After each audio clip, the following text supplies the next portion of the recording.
सूरज क्षितिज पर धीरे धीरे ढल रहा था, गोया के पिछड़े इलाकों को उस झंग लगे रंग में रंग रहा था जिसे सिर्फ देर दोपहर ही पहचानती है, और गर्म हवा अपने साथ जली हुई घास की सूखी गंध ले जा रही थी। चेहरे पर झुर्रियाओं और खुरदुरे हाथों वाला बूढ़ा चरवाहा जोआकिम बाड़े में अपना आखिरी काम पूरा कर रहा था। 40 से ज्यादा सालों से उसने इन जमीनों की ऐसे देखभाल की थी मानो अपना खून बहा रहा हो। हर पेड़, हर बैल, हर बाड़ के टुकड़े को जानता था, जिसकी मरम्मत उसने खुद सालों में की थी। उसके धीमे कदमों के पीछे धूल उड़ रही थी, जैसे दूर से नवजात बछड़े की रंभा फाटक पर लोहे की खड़खड़ाहट की धीमी आवाज के साथ मिल रही हो। लेकिन उस दिन वह आवाज किसी दिनचर्या का संकेत नहीं थी, वह अंत का संकेत थी। मालिक, एक नौजवान जिसे अपने दिवंगत पिता की जमीन विरासत में मिली थी, कठोर आंखों और ठंडी आवाज में ट्रक से उतरा। तुम बहुत बूढ़े हो गए हो जोआकिम, अब तुम मवेशियों या सफर को संभाल नहीं सकते। बेहतर होगा कि अंधेरा होने से पहले ही चले जाओ। जोआकिम चुप रहा। उसकी चमड़े की टोपी उसकी छाती से कसकर दबी हुई थी, उसके झुर्रियों वाले चेहरे पर पसीना बह रहा था। ये शब्द किसी भी चाकू से ज्यादा गहरे चुभ रहे थे। उसे सिर्फ बर्खास्त नहीं किया जा रहा था, उसे मिटाया जा रहा था, मानो उसकी बरसों की वफादारी और त्याग का कोई मतलब ही न रहा हो। हवा चल रही थी, उसकी आंखों पर जमी धूल को उड़ा रही थी, या शायद ये आंसू थे जिन्हें उसने रोक रखा था, उन्हें गिरने नहीं दे रहा था। जिस खेत में कभी उसकी हंसी और देहाती गाने गूंजते थे, अब वहां सिर्फ सन्नाटा था।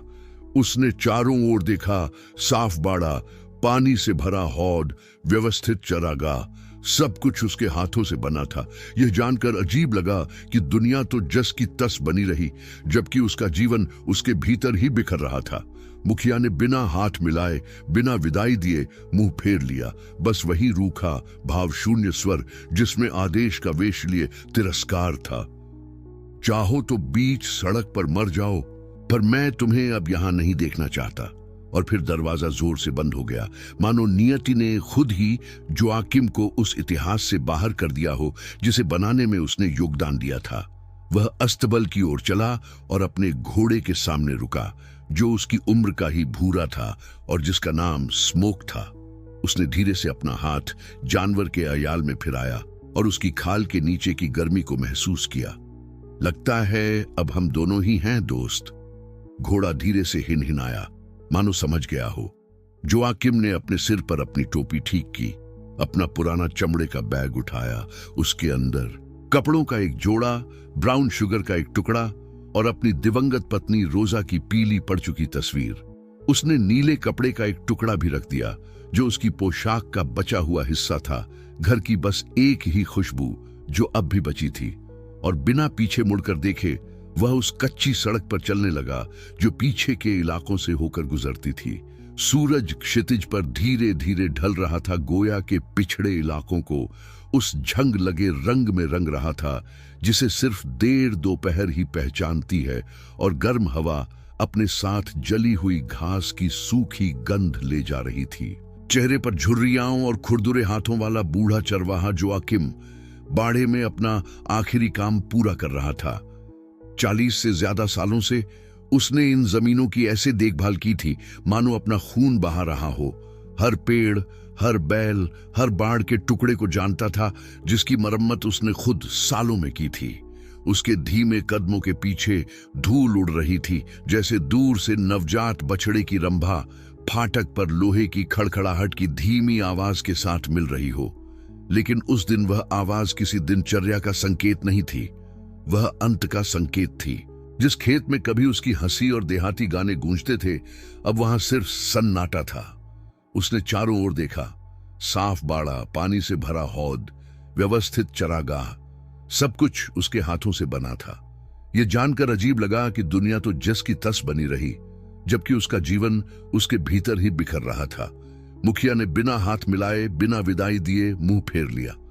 बस वही रूखा, भावशून्य स्वर जिसमें आदेश का वेश लिए तिरस्कार था। चाहो तो बीच सड़क पर मर जाओ, पर मैं तुम्हें अब यहां नहीं देखना चाहता। और फिर दरवाजा जोर से बंद हो गया, मानो नियति ने खुद ही जोआकिम को उस इतिहास से बाहर कर दिया हो जिसे बनाने में उसने योगदान दिया था। वह अस्तबल की ओर चला और अपने घोड़े के सामने रुका, जो उसकी उम्र का ही भूरा था और जिसका नाम स्मोक था। उसने धीरे से अपना हाथ जानवर के अयाल में फिराया और उसकी खाल के नीचे की गर्मी को महसूस किया। लगता है अब हम दोनों ही हैं दोस्त। घोड़ा धीरे से हिनहिनाया, मानो समझ गया हो। जोआकिम ने अपने सिर पर अपनी टोपी ठीक की, अपना पुराना चमड़े का बैग उठाया। उसके अंदर कपड़ों का एक जोड़ा, ब्राउन शुगर का एक टुकड़ा और अपनी दिवंगत पत्नी रोजा की पीली पड़ चुकी तस्वीर। उसने नीले कपड़े का एक टुकड़ा भी रख दिया, जो उसकी पोशाक का बचा हुआ हिस्सा था। घर की बस एक ही खुशबू जो अब भी बची थी, और बिना पीछे मुड़कर देखे वह उस कच्ची सड़क पर चलने लगा जो पीछे के इलाकों से होकर गुजरती थी। सूरज डूब रहा था, आसमान को आग की लपटों में छोड़ रहा था। हर कदम रूह पर एक गहरा आघात था। धूल उसके जूतों पर जमी थी, हवा बाड़ों के बीच से सीटी बजा रही थी और झिंगुर एकांत का गीत गाने लगे थे। जोआकिम को अपनी हड्डियों में समय का बोझ और मुंह में कड़वाहट का स्वाद महसूस हो रहा था। बहुत बूढ़ा हो गया हूं, उसने खुद से दोहराया, मानो वाक्य को समझने की कोशिश कर रहा हो। कोई इतना बूढ़ा कैसे हो सकता है कि उसे बेकार कर दिया जाए? वह काम जो कभी उसके दिनों को अर्थ देता था, अब एक कड़वी याद बन गया था। उसे याद आया कि वह उस खेत में कब पहुंचा था, अभी भी जवान था। उसकी बाहों में ताकत और सीने में सपने थे। वहीं उसने रिश्ते बनाए, बाड़े बनाने में मदद की, मवेशियों को बाढ़ से बचाया, बछड़ों के जख्मों का इलाज किया, बच्चों को जन्म दिया और छत की टाइलों की मरम्मत की। यह सब अब एक ही वाक्य में मिट गया लगता था, तुम बहुत बूढ़े हो गए हो। रास्ता उसके सामने एक खुले जख्म की तरह फैला हुआ था और दुनिया एक अकेले आदमी के लिए बहुत बड़ी लग रही थी। दूर दराज के इलाकों का सन्नाटा उसके साथ था, जो सिर्फ घोड़ों के टापों की लयबद्ध आवाज से टूटता था। यादें लहरों की तरह उसके पास आ रही थीं। रोजा की मुस्कान, सुबह सुबह उसके द्वारा बनाई गई कॉफी की खुशबू, उन बसने वाले बच्चों की हंसी जिन्हें वह वेयरवुल्फ और खोई हुई आत्माओं की कहानियां सुनाकर सुलाता था। सब कुछ दूर दूर किसी और समय, किसी और आदमी से जुड़ा हुआ लग रहा था। उसके पीछे उठती धूल मानो उसके पीछे छूटी हुई हर चीज का निशान बन गई हो। सम्मान, सुरक्षा, कहीं ना कहीं अपनेपन का एहसास। जोआकिम ने आसमान की ओर देखा, जो अब गहरे बैंगनी रंग की चादर की तरह था। ऊपर पहले तारे अंधेरे में मोमबत्तियों की तरह जगमगा रहे थे। उसने बिना किसी पूर्वाभ्यास के एक साधारण सी प्रार्थना बुदबुदाई, बस इंसान और सृष्टिकर्ता के बीच एक स्वीकारोक्ति। अगर मुझे मरना ही है तो एक साफ दिल से मरना है प्रभु, लेकिन अगर मेरे लिए अभी भी कोई रास्ता है तो मुझे रास्ता दिखाओ। हवा ने एक उदास सीटी बजाई जिसने मंडाकारू के पेड़ की सूखी शाखाओं को हिला दिया। रास्ता अंतहीन लग रहा था, लेकिन जोआकिम चलता रहा। उसके अंदर कुछ हिलने लगा था, एक छोटी सी जिद्दी लौ जो बुझने का नाम नहीं ले रही थी। शायद यह उम्मीद थी, शायद यह बस उस बूढ़े की जिद थी। बीच बीच में वह अपने हाथों में चमड़े की टोपी पर नजर डालता, वही टोपी जो उसने बचपन से पहनी थी। पसीने और समय से सना हुआ घिसा हुआ चमड़ा उसकी पहचान का आखिरी प्रतीक था, मेहनती सम्माननीय धरती का हिस्सा। अब वह बस एक टोपी और थके हुए घोड़े वाला एक आदमी था जो बेमतलब भटक रहा था। सूरज डूब रहा था, आसमान को आग की लपटों में छोड़ रहा था। हर कदम रूह पर एक गहरा आघात था। धूल उसके जूतों पर जमी थी, हवा बाड़ों के बीच से सीटी बजा रही थी और झिंगुर एकांत का गीत गाने लगे थे।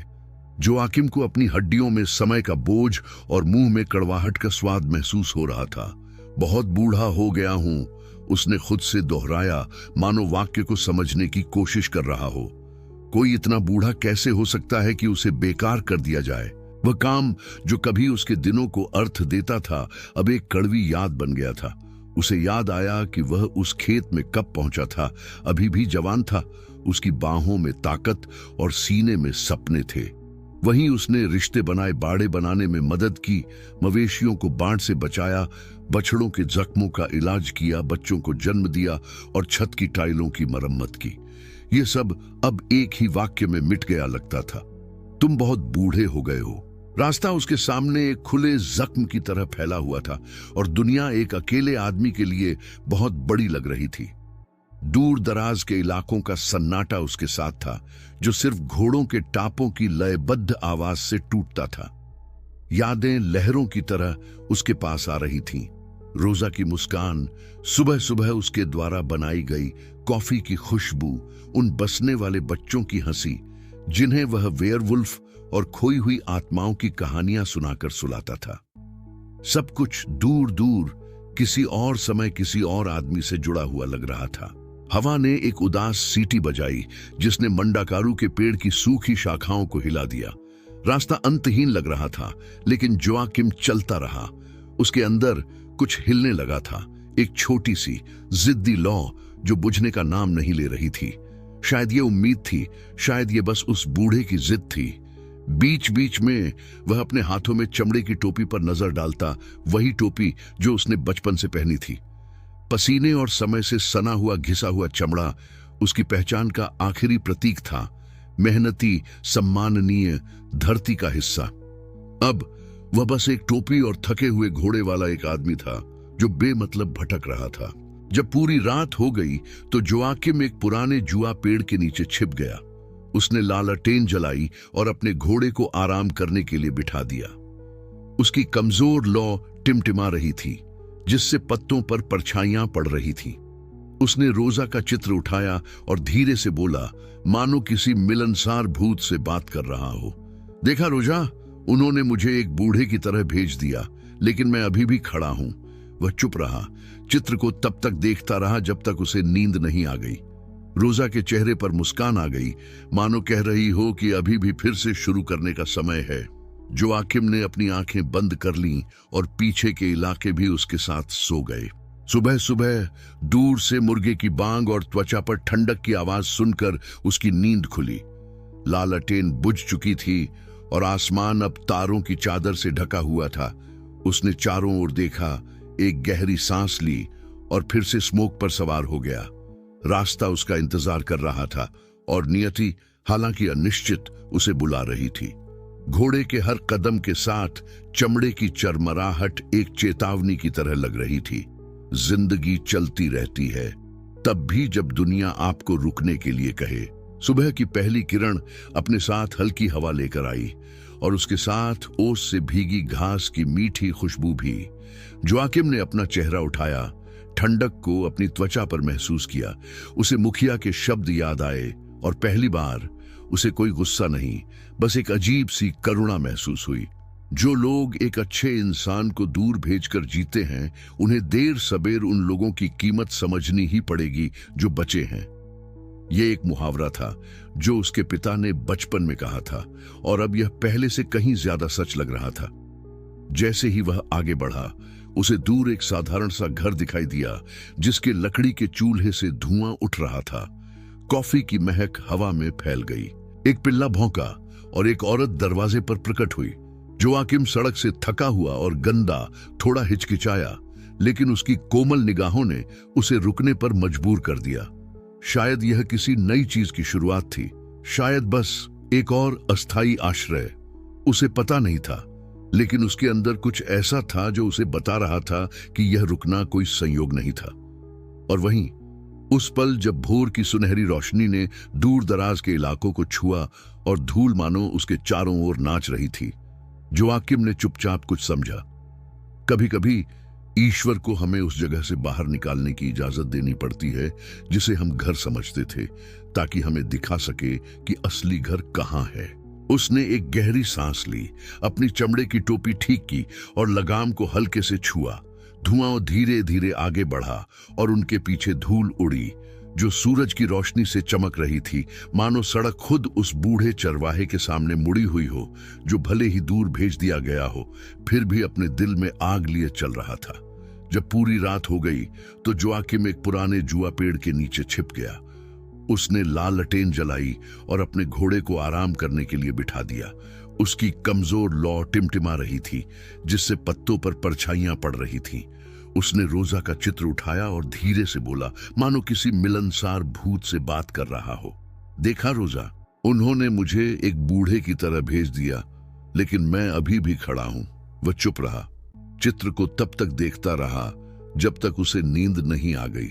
रोजा के चेहरे पर मुस्कान आ गई, मानो कह रही हो कि अभी भी फिर से शुरू करने का समय है। जोआकिम ने अपनी आंखें बंद कर लीं और पीछे के इलाके भी उसके साथ सो गए। सुबह सुबह दूर से मुर्गे की बांग और त्वचा पर ठंडक की आवाज सुनकर उसकी नींद खुली। लालटेन बुझ चुकी थी और आसमान अब तारों की चादर से ढका हुआ था। उसने चारों ओर देखा, एक गहरी सांस ली और फिर से स्मोक पर सवार हो गया। रास्ता उसका इंतजार कर रहा था और नियति, हालांकि अनिश्चित, उसे बुला रही थी। घोड़े के हर कदम के साथ चमड़े की चरमराहट एक चेतावनी की तरह लग रही थी। जिंदगी चलती रहती है, तब भी जब दुनिया आपको रुकने के लिए कहे। सुबह की पहली किरण अपने साथ हल्की हवा लेकर आई और उसके साथ ओस से भीगी घास की मीठी खुशबू भी। जोआकिम ने अपना चेहरा उठाया, ठंडक को अपनी त्वचा पर महसूस किया। उसे मुखिया के शब्द याद आए और पहली बार उसे कोई गुस्सा नहीं, बस एक अजीब सी करुणा महसूस हुई। जो लोग एक अच्छे इंसान को दूर भेजकर जीते हैं, उन्हें देर सबेर उन लोगों की कीमत समझनी ही पड़ेगी जो बचे हैं। यह एक मुहावरा था जो उसके पिता ने बचपन में कहा था और अब यह पहले से कहीं ज्यादा सच लग रहा था। पूर्णिमा का चांद पिछड़े इलाकों पर उग आया था, कच्चे रास्तों पर लंबी परछाइयां डाल रहा था। फुमाका के साथ धीरे धीरे चलते हुए जोआकिम के चेहरे पर ठंडी हवा चुभ रही थी। घोड़ा लंगड़ा रहा था, रास्ते में पड़े एक पत्थर से उसका अगला पैर घायल हो गया था। काठी पर बंधी लालटेन एक धुंधली रोशनी बिखेर रही थी, मानो थके हुए दिल की आखिरी सांसें झिलमिला रही हों। चरमराते चमड़े की आवाज, जानवर की घुरघुराहट और दूर से आती सूखे पत्तों की सरसराहट ही इस एकाकी सफर के साथी थे। रास्ता अंतहीन लग रहा था, पहाड़ियों के बीच एक धुंधली रेखा घुमावदार, हर कदम एक याद की तरह गूंज रहा था। उसका शरीर दर्द कर रहा था, लेकिन सबसे भारी था सन्नाटा। जोआकिम ने उन सभी चीजों के बारे में सोचा जो उसने पीछे छोड़ दी थी। काम की सुबहें, मवेशियों की चीखें, चरागाह पर हल्की बारिश की बूंदों से आती गीली मिट्टी की खुशबू। उसने अपने नए बॉस के बारे में भी सोचा, जो उस पुराने कर्नल से बिल्कुल अलग था जिसने उसे दशकों पहले नौकरी पर रखा था। उस आदमी को सम्मान का जरा भी एहसास नहीं था, कृतज्ञता के बोझ का जरा भी एहसास नहीं था। बीच सड़क पर मर जाओ, उसने कहा था। ये शब्द उसके सीने में जलते अंगारे की तरह जल रहे थे। जोआकिम ने लालटेन की तरफ देखा और सोचा कि शायद भगवान ने उसे ऐसे ही देखा होगा। आंधी का विरोध करती एक छोटी सी लौ, बुझने से बचने के लिए संघर्ष करती हुई। ठंड ने जोर पकड़ना शुरू कर दिया। उसने अपना घिसा हुआ कोट पहन लिया, लेकिन उसका पतला कपड़ा अब हवा को रोक नहीं पा रहा था। उसका पेट गुर्रा रहा था और लगभग एक दिन हो गया था जब उसने ब्राउन शुगर के एक टुकड़े के अलावा कुछ भी नहीं खाया था। थकान हावी हो रही थी और जमीन मानो उसके कदमों को निगल रही थी। फुमाका हांफते हुए रुक गया। उसने अपना सिर नीचे कर लिया और धीरे से हिनहिनाया। जोआकिम पास आया, जानवर की गर्दन सहलाई और फुसफुसाया, रुको दोस्त, हम इससे भी बदतर हालात से गुजर चुके हैं। उसका कठोर हाथ जानवर के फर में एक ऐसी कोमलता से फिरा जिसे केवल देहात में रहने वाले ही समझ सकते हैं। वह जानता था कि वह ज्यादा देर तक नहीं रुक सकता। रात में वीरान इलाके खतरनाक होते हैं और ठंड अकेलेपन जितनी ही क्रूर हो सकती है। सड़क के हर मोड़ पर जोआकिम को कुछ परछाइयां दिखाई दे रही थीं जो अतीत की आकृतियों जैसी लग रही थीं। रोजा की यादें साफ साफ उभर आईं। बरामदे में उसकी मुस्कान, हवा में लहराती उसकी नीली पोशाक, ताजी कॉफी की महक, दूर किसी पार्टी में बज रहे अकॉर्डियन की आवाज। सब कुछ उसके अंदर गूंज रहा था, मानो कोई खामोश चलचित्र जो बार बार उसे याद दिलाने के लिए खुद को दोहरा रहा हो कि उसने क्या खोया है। उसने धीरे से बुदबुदाया, रोसा, तुम्हें यहां होना चाहिए, मुझे यह बताने के लिए कि मैं हार न मानूं। उसकी आवाज हवा में खो गई।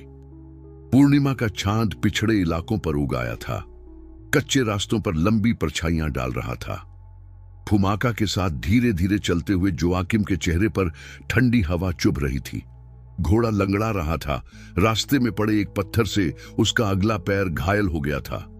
काठी पर बंधी लालटेन एक धुंधली रोशनी बिखेर रही थी, मानो थके हुए दिल की आखिरी सांसें झिलमिला रही हों। चरमराते चमड़े की आवाज, जानवर की घुरघुराहट और दूर से आती सूखे पत्तों की सरसराहट ही इस एकाकी सफर के साथी थे। रास्ता अंतहीन लग रहा था। पहाड़ियों के बीच एक धुंधली रेखा घुमावदार, हर कदम एक याद की तरह गूंज रहा था। उसका शरीर दर्द कर रहा था, लेकिन सबसे भारी था सन्नाटा। सड़क के हर मोड़ पर जोआकिम को कुछ परछाइयां दिखाई दे रही थीं, जो अतीत की आकृतियों जैसी लग रही थी।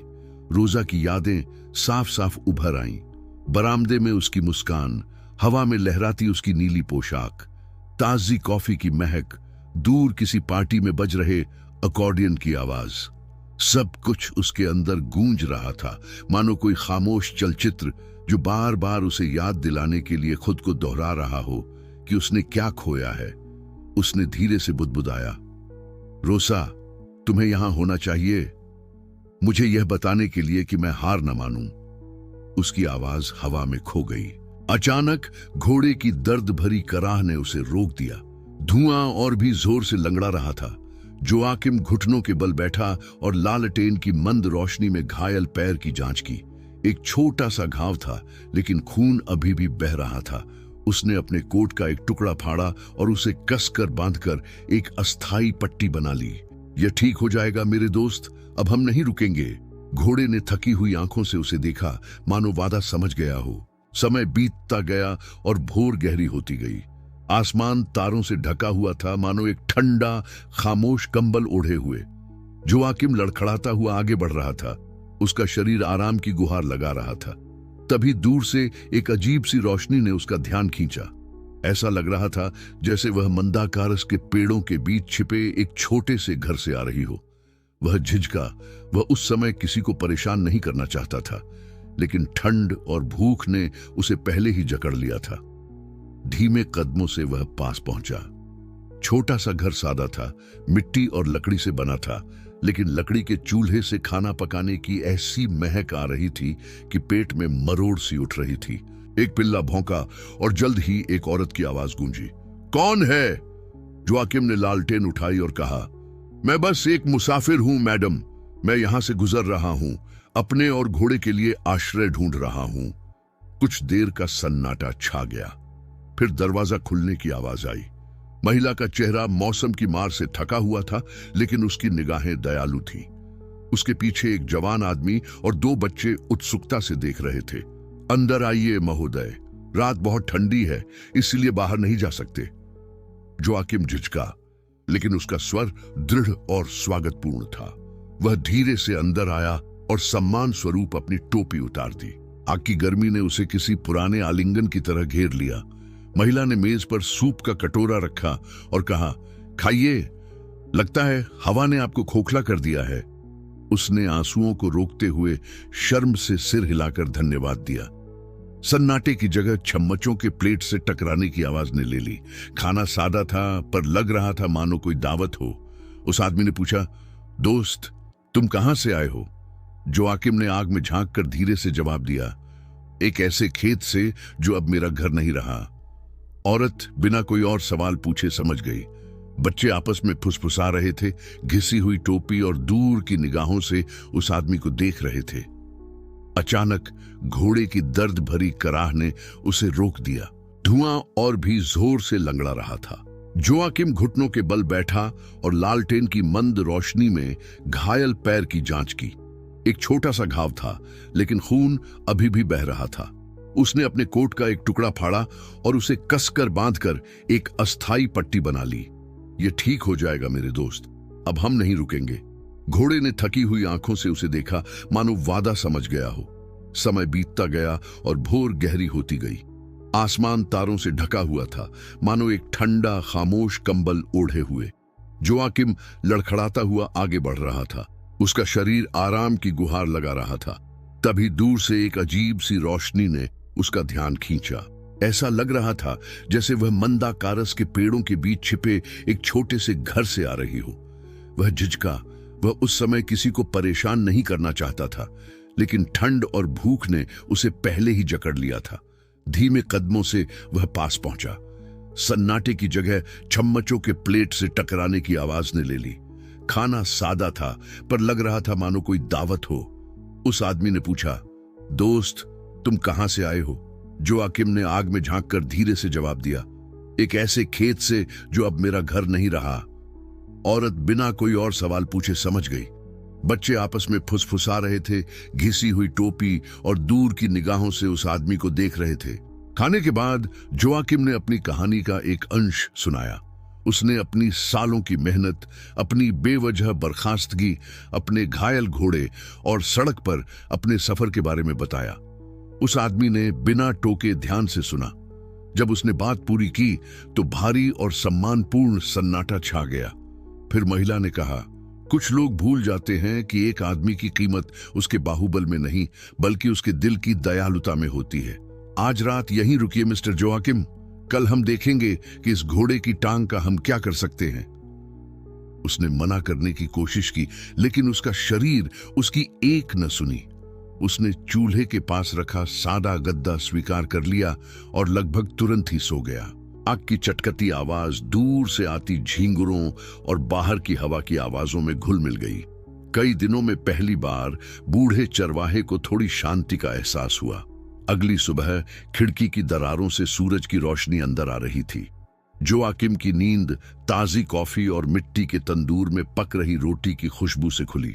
घर का मुखिया डेवी पहले से ही घोड़े की देखभाल कर रहा था।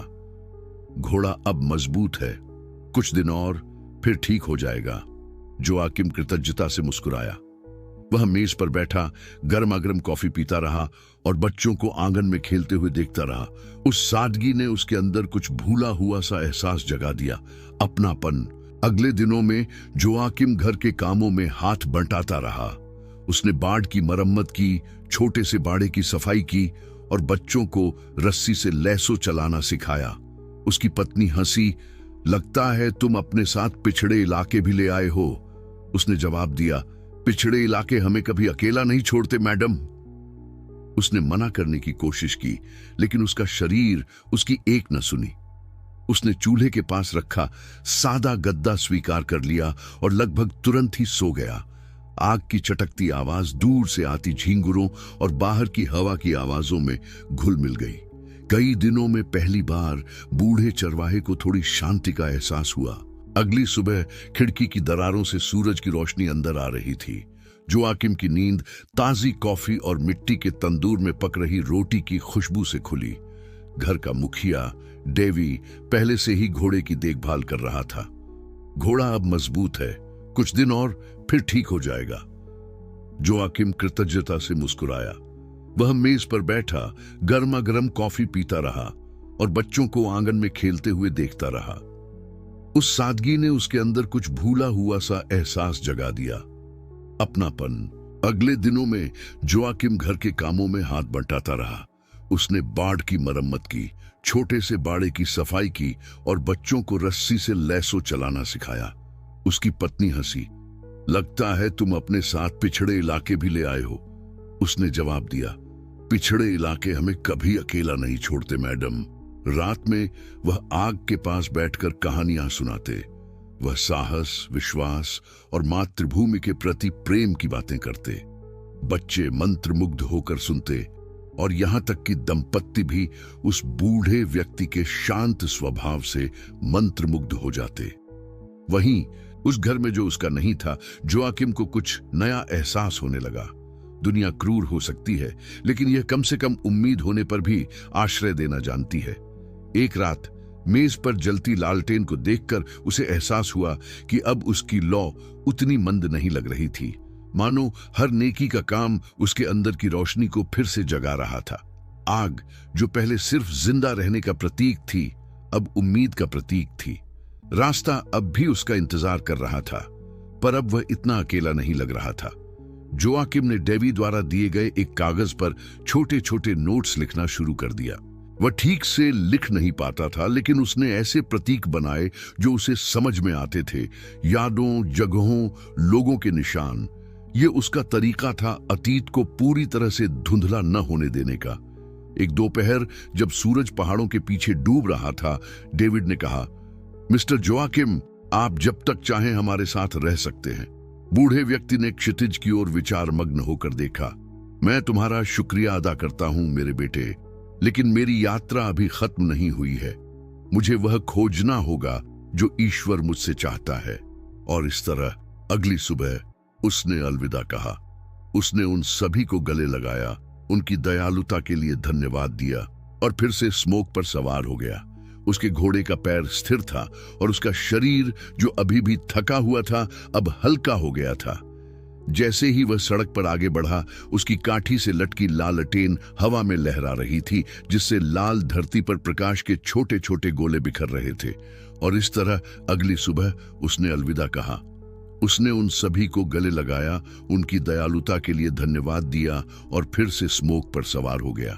उसके घोड़े का पैर स्थिर था और उसका शरीर जो अभी भी थका हुआ था अब हल्का हो गया था। जैसे ही वह सड़क पर आगे बढ़ा, उसकी काठी से लटकी लालटेन हवा में लहरा रही थी, जिससे लाल धरती पर प्रकाश के छोटे छोटे गोले बिखर रहे थे। बूढ़ा चरवाहा आगे बढ़ता रहा और वह अकेलापन जो कभी उसे कुचलता था अब एक पुराने साथी की तरह उसके साथ चल रहा था, क्योंकि वह समझ गया था कि सबसे सुनसान रास्तों पर भी अंधेरे में उम्मीद की एक किरण हमेशा टिमटिमाती रहती है। बस थोड़ी सी दयालुता ही उस लौ को फिर से जलाने के लिए काफी है। और जोयाकिम वहां से चला गया, पिछड़े इलाकों की सुनहरी धूल में गायब हो गया। अपने साथ वह प्रकाश ले गया जिसे दुनिया ने बुझाने की कोशिश की, लेकिन भगवान ने चुपचाप उसे जलाए रखा। सूरज सुस्ती से पिछड़े इलाकों में उग रहा था, सूखे भूसे और कंटीले तारों की बाड़ों को सुनहरा रंग दे रहा था। सुबह की हवा में मिट्टी की तेज खुशबू और चूल्हे के धुएं की खुशबू थी, और दूर से मुर्गों की बांग एक नए दिन के पुनर्जन्म का संकेत दे रही थी। जोयाकिम पहले से ही खड़ा था, वही चमड़े की टोपी पहने हुए जो जीवन भर उसके साथ रही थी। उसका शरीर दर्द कर रहा था, यह सच था। सालों और जख्मों का बोझ हल्का नहीं था, लेकिन उसका दिल फिर भी जाग रहा था। बहुत समय बाद पहली बार उसे उम्मीद का एहसास हुआ। उस छोटे से कच्चे खेत में उसे सिर्फ आश्रय ही नहीं मिला, उसे एक उद्देश्य भी मिला। बूढ़ा चरवाहा जो पहले सड़कों पर बेमतलब भटकता रहता था, अब एक नया मिशन लेकर आया था। जो कुछ वह जानता था उसे दूसरों को सिखाना। डेवी, जिसने उसे अपने यहां रखा था, ने आधा दर्जन बैलों और 2 दुबले पतले घोड़ों के साथ एक छोटा सा बाड़ा बना लिया था और जमीन की थोड़ी सी उपज से गुजारा करने की कोशिश कर रहा था।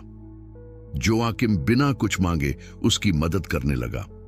वह कहता, हम सिर्फ जमीन में बीज नहीं बोते डेवी, हम अपने दिलों में भी हिम्मत बोते हैं। धीरे धीरे चरवाहे ने लोगों की उत्सुक निगाहें अपनी ओर खींचनी शुरू कर दी। पास के गांव के बच्चे चमड़े की टोपी वाले बूढ़े आदमी को बिना किसी बल प्रयोग के बस अपनी निगाहों और सौम्य व्यवहार से घोड़ों को वश में करते देखने आते थे। जोयाकिम ने धैर्यपूर्वक उनका स्वागत किया, यह दर्शाते हुए कि जानवरों के साथ व्यवहार करना अपनी आत्मा के साथ व्यवहार करने जैसा है। घोड़ा भांप जाता है कि हम कब डर रहे हैं बेटा, उसे चिल्लाने की नहीं, भरोसे की जरूरत है। और इस तरह दिन ब दिन वह छोटा सा बाड़ा सीखने और सम्मान की जगह बनता गया। उनकी नई शुरुआत का प्रतीक सरल था, एक पुरानी रस्सी जो अब बाड़े के प्रवेश द्वार पर लटकी हुई थी। पहले यह बांधने और प्रभुत्व स्थापित करने का काम करती थी, अब यह एकता, अनुशासन और प्रेम का प्रतीक थी। जोयाकिम ने कहा कि वह रस्सी जीवन की तरह थी, जितना ज्यादा खिंचती उतनी ही मजबूत होती जाती, बशर्ते वह टूटती न हो। एक सुबह जब मैं लड़कों के एक समूह को घुड़सवारी सिखा रहा था, तभी एक मुसाफिर रास्ते में रुका। वह झुर्रीदार सूट पहने, थका हुआ चेहरा और दुबला पतला घोड़ा लिए एक आदमी था। उत्सुकतावश जोयाकिम उसके पास गया। उस आदमी ने उसे सबसे पहले पहचान लिया और एक पल के लिए सन्नाटा पत्थर जैसा भारी हो गया। वह उसका पुराना मालिक था, वही जिसने कुछ दिन पहले उसे रास्ते में ही मर जाने का आदेश दिया था। विडंबना यह है कि भाग्य ने उसे अब वापस ला दिया था, एक मालिक के रूप में नहीं, बल्कि एक पराजित व्यक्ति के रूप में। सूरज सुस्ती से पिछड़े इलाकों में उग रहा था, सूखे भूसे और कंटीले तारों की बाड़ों को सुनहरा रंग दे रहा था। सुबह की हवा में मिट्टी की तेज खुशबू और चूल्हे के धुएं की खुशबू थी, और दूर से मुर्गों की बांग एक नए दिन के पुनर्जन्म का संकेत दे रही थी। जोआकिम पहले से ही खड़ा था, वही चमड़े की टोपी पहने हुए जो जीवन भर उसके साथ रही थी। उसका शरीर दर्द कर रहा था, यह सच था। सालों और जख्मों का बोझ हल्का नहीं था, लेकिन उसका दिल फिर भी जाग रहा था। बहुत समय बाद पहली बार उसे उम्मीद का एहसास हुआ। उस छोटे से कच्चे खेत में उसे सिर्फ आश्रय ही नहीं मिला, उसे एक उद्देश्य भी मिला। बूढ़ा चरवाहा जो पहले सड़कों पर बेमतलब भटकता रहता था, अब एक नया मिशन लेकर आया था। जो कुछ वह जानता था उसे दूसरों को सिखाना। डेवी, जिसने उसे अपने यहां रखा था, ने आधा दर्जन बैलों और 2 दुबले पतले घोड़ों के साथ एक छोटा सा बाड़ा बना लिया था और जमीन की थोड़ी सी उपज से गुजारा करने की कोशिश कर रहा था। जोआकिम बिना कुछ मांगे उसकी मदद करने लगा। वह कहता, हम सिर्फ जमीन में बीज नहीं बोते डेवी, हम अपने दिलों में भी हिम्मत बोते हैं। धीरे धीरे चरवाहे ने लोगों की उत्सुक निगाहें अपनी ओर खींचनी शुरू कर दी। पास के गांव के बच्चे चमड़े की टोपी वाले बूढ़े आदमी को बिना किसी बल प्रयोग के बस अपनी निगाहों और सौम्य व्यवहार से घोड़ों को वश में करते देखने आते थे। जोआकिम ने धैर्यपूर्वक उनका स्वागत किया, यह दर्शाते हुए कि जानवरों के साथ व्यवहार करना अपनी आत्मा के साथ व्यवहार करने जैसा है। घोड़ा भांप जाता है कि हम कब डर रहे हैं बेटा, उसे चिल्लाने की नहीं, भरोसे की जरूरत है। और इस तरह दिन ब दिन वह छोटा सा बाड़ा सीखने और सम्मान की जगह बनता गया। एक सुबह जब मैं लड़कों के एक समूह को घुड़सवारी सिखा रहा था, तभी एक मुसाफिर रास्ते में रुका। वह झुर्रीदार सूट पहने, थका हुआ चेहरा और दुबला पतला घोड़ा लिए एक आदमी था। उत्सुकतावश जोआकिम उसके पास गया। उस आदमी ने उसे सबसे पहले पहचान लिया और एक पल के लिए सन्नाटा पत्थर जैसा भारी हो गया। वह उसका पुराना मालिक था, वही जिसने कुछ दिन पहले उसे रास्ते में ही मर जाने का आदेश दिया था। विडंबना यह है कि भाग्य ने उसे अब वापस ला दिया था, एक मालिक के रूप में नहीं, बल्कि एक पराजित व्यक्ति के रूप में। जोआकिम, उसने हिचकिचाते हुए कहा, क्या यह सचमुच तुम हो? जोआकिम ने गुस्से से नहीं, बल्कि दृढ़ आंखों से सिर हिलाया। मैं हूं बॉस, या यूं कहें कि पूर्व बॉस। आदमी ने शर्मिंदा होकर गहरी सांस ली। खेत, मैंने सब कुछ खो दिया। सूखे ने मवेशी छीन लिए, बाकी सब बैंकों ने। मैं नए सिरे से शुरुआत करने की कोशिश कर रहा हूं, लेकिन मुझे समझ नहीं आ रहा कि कहां। बूढ़ा चरवाहा कुछ पलों के लिए चुप रहा। बच्चे देखते रहे, लेकिन हवा में व्याप्त तनाव को ठीक से समझ नहीं पाए। जोआकिम ने उस आदमी के थके हुए घोड़े की ओर देखा और बस इतना कहा, तो अब तुम्हें पता चल गया है कि बिना कहीं जाने के पैदल चलना कैसा होता है। पूर्व मालिक ने अपना सिर नीचा कर लिया और एक पल के लिए गर्व की जगह विनम्रता ने ले ली। मैंने तुम्हारे साथ अन्याय किया जोआकिम। तुमने मेरे और खेत के लिए जो कुछ भी किया उसकी कद्र करनी चाहिए थी। जोआकिम ने गहरी सांस ली, मानो उसकी छाती से एक पुराना बोझ उतर गया हो। पानी की कीमत हमें तभी समझ आती है जब कुआं सूख जाता है मालिक, लेकिन अभी भी सीखने का समय है। आदमी ने शर्मिंदा होकर गहरी सांस ली। खेत, मैंने सब कुछ खो दिया। सूखे ने मवेशी छीन लिए, बाकी सब बैंकों ने। मैं नए सिरे से शुरुआत करने की कोशिश कर रहा हूं, लेकिन मुझे समझ नहीं आ रहा कि कहां। जोआकिम ने गुस्से से नहीं, बल्कि दृढ़ आंखों से सिर हिलाया। मैं हूं बॉस, या यूं कहें कि पूर्व बॉस। जोआकिम, उसने हिचकिचाते हुए कहा, क्या यह सचमुच तुम हो? और बिना एक शब्द कहे उसने उस आदमी को एक गिलास ठंडा पानी और छाया में बैठने की जगह दी। यह साधारण सा इशारा मौन क्षमा भाव जैसा था। बच्चे विस्मय से देख रहे थे, उस पल की पीड़ा और गरिमा की गहराई से अनजान। समय के साथ दोनों साथ काम करने लगे। जोआकिम बच्चों को पढ़ाता था, अलवारो मक्के के खेतों और बाड़ों की देखभाल करता था। गांव वालों को उस बाड़े में कुछ पवित्रता नजर आने लगी, एक ऐसी जगह जहां गर्व के जख्म, मेहनत के पसीने और एक बूढ़े चरवाहे के मौन विश्वास से भर जाते थे। बूढ़ा चरवाहा कुछ पलों के लिए चुप रहा। बच्चे देखते रहे, लेकिन हवा में व्याप्त तनाव को ठीक से समझ नहीं पाए।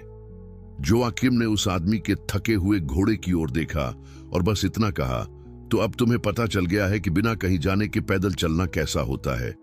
उस स्कूल के बाड़े की खबर फैलने लगी।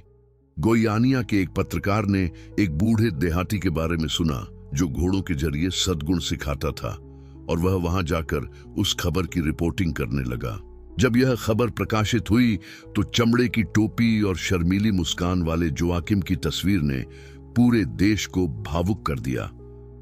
विभिन्न क्षेत्रों से लोगों ने दान भेजा, बच्चों के लिए काठी, औजार, कपड़े, यहां तक कि फूमाका के लिए एक नया घोड़ा भी, जो पहले से ही बूढ़ा और थका हुआ था। पूर्व मालिक ने अपना सिर नीचा कर लिया और एक पल के लिए गर्व की जगह विनम्रता ने ले ली। मैंने तुम्हारे साथ अन्याय किया जोआकिम। तुमने मेरे और खेत के लिए जो कुछ भी किया उसकी कद्र करनी चाहिए थी। बाद के दिनों में पूर्व मालिक, जो अब अल्वारो नाम का एक साधारण आदमी था, छोटे से बाड़े में मदद करने लगा।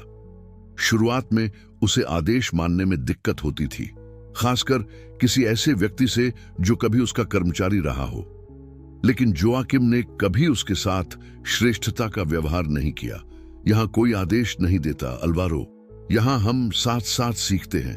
पिछड़े इलाके विनम्रता की पाठशाला है। और बिना एक शब्द कहे उसने उस आदमी को एक गिलास ठंडा पानी और छाया में बैठने की जगह दी। यह साधारण सा इशारा मौन क्षमा भाव जैसा था। बच्चे विस्मय से देख रहे थे, उस पल की पीड़ा और गरिमा की गहराई से अनजान। बाद के दिनों में पूर्व मालिक, जो अब अल्वारो नाम का एक साधारण आदमी था, छोटे से बाड़े में मदद करने लगा।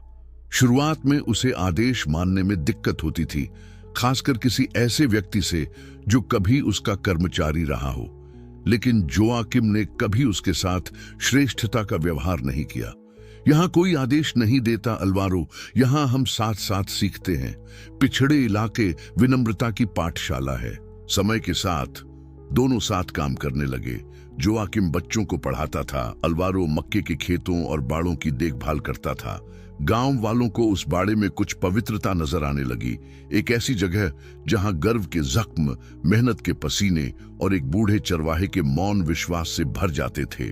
उस स्कूल के बाड़े की खबर फैलने लगी। गोयानिया के एक पत्रकार ने एक बूढ़े देहाती के बारे में सुना जो घोड़ों के जरिए सद्गुण सिखाता था, और वह वहां जाकर उस खबर की रिपोर्टिंग करने लगा। जब यह खबर प्रकाशित हुई तो चमड़े की टोपी और शर्मीली मुस्कान वाले जोआकिम की तस्वीर ने पूरे देश को भावुक कर दिया। विभिन्न क्षेत्रों से लोगों ने दान भेजा, बच्चों के लिए काठी, औजार, कपड़े, यहां तक कि फूमाका के लिए एक नया घोड़ा भी, जो पहले से ही बूढ़ा और थका हुआ था। हालांकि जोआकिम घमंडी नहीं था, उसने सब कुछ उसी शांत नजर से देखा जैसे पहले देखा करता था। यह दुनिया ने मुझे नहीं दिया, यह ईश्वर ने मुझे सौंपा है। मैं केवल वही देता हूं जो मैं जानता हूं। एक दोपहर त्याऊ नाम के एक लड़के को रस्सी बांधना सिखाते समय जोआकिम ने देखा कि उसके हाथ सामान्य से ज्यादा कांप रहे थे। उसका शरीर पहले से ही आराम की गुहार लगा रहा था, लेकिन उसका दिल उसे रुकने नहीं दे रहा था। धीरे धीरे चलो त्याऊ, राज ताकत में नहीं हुनर में है। लड़का मुस्कुराया, बछड़े को बखूबी रस्सी से बांधा और जोआकिम भावुक हो गया, मानो उसे वहां उस लड़के का प्रतिबिंब दिखाई दे रहा था जो कभी खुद था, जो साहस और विश्वास के साथ दुनिया का सामना करना सीख रहा था। जैसे ही सूरज पहाड़ियों के पीछे डूबा, डेविड पास आया।